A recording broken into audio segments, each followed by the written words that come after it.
on. I think I'm going to trade in my iPhone on an Android just so I don't have to deal with all these issues of iTunes on Windows machines.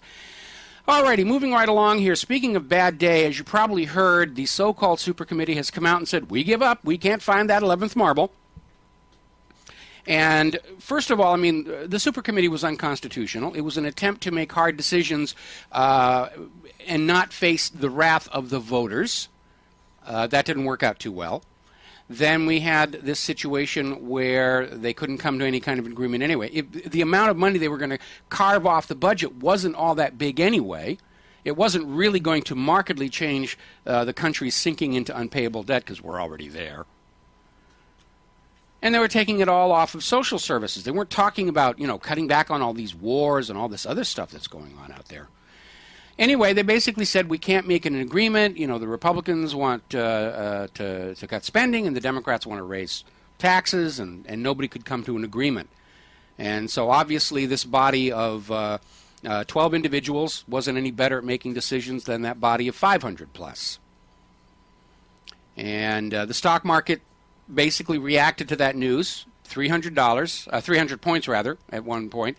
I notice if you look at the Dow chart about a half hour before the closing bell, there's this huge upshove. Somebody did a really huge buy to try and sucker everybody into another buying frenzy to shove that thing up in the green. Didn't take.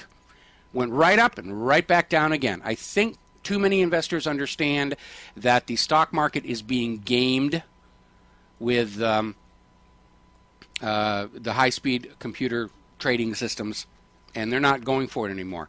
And I think a lot of people are starting to see that hard upshove not as a cue to buy more stocks, but as a cue to take advantage of the temporary high prices and get the heck out. So, over in Europe, of course, still no progress being made there. Germany's refusing to impoverish their people in order to try and save the rest of Europe. And the European media is over there trying to say, oh, they're reverting to Nazi ways again. Germany's forcing its view of banking on the rest of the world, which is how we got into the last World War. Because Germany told the private central banks to get stuffed, came out with a state-issued value-based currency, which was good for Germany and lousy for the private central bankers, and of course that led to World War II. And so now that Germany is refusing to impoverish their own people to save the unsavable situation in Greece and France and Italy, the rest of Europe is saying, oh, they're turning into Nazis again. They want to keep their money just for themselves. How dare they call themselves National Socialists if they're not going to be social about it. So the propaganda is flying thick and fast, but we're getting really close to the edge over here. And the reason we say that is back during the beginning of the crisis here in the United States, the mortgage-backed security fraud collapsed, biggest financial swindle in history, and the government starts handing out all of these bailouts and all these special programs. There was TARP and all the rest of it. And there was another one called the Temporary Liquidity Guarantee Program. See, they had all these little tiny names for all these little tiny programs to conceal the total scale of the taxpayer-funded attempt to save Wall Street from its own criminality. So anyhow, they had these short-term loans, and it's virtually free money. There was almost no interest a token amount of interest being charged on it. But it does have an expiration date. And starting next month, in December, $52 billion of that temporary liquidity guarantee program debt comes due. And they got to come up with it somewhere, or they got to renegotiate another loan and basically just kite it along a little bit further into the future. And the reality is, again, there's no 11th marble, and you cannot borrow your way out of a debt problem.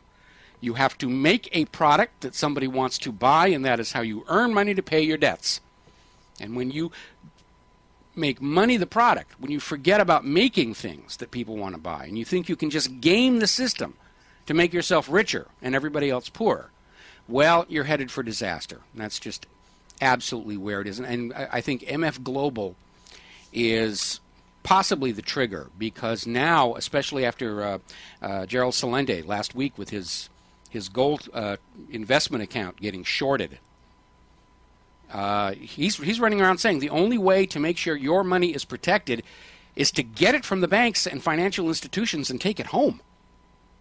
And he's absolutely right, because the lesson that we all got from MF Global took $600 million at least of their customers' money and used it to try and play their games and save themselves, and they lost it all, or it got embezzled. We don't really know because the bookkeeping is very, very weak on this thing. Actually, they probably shredded a lot of documents. Remember when Enron was starting to fall apart? And the Enron people are in Congress testifying, we've kept really good records, and at the same exact moment, they've got the shredders running, just, dissolving all of this stuff here.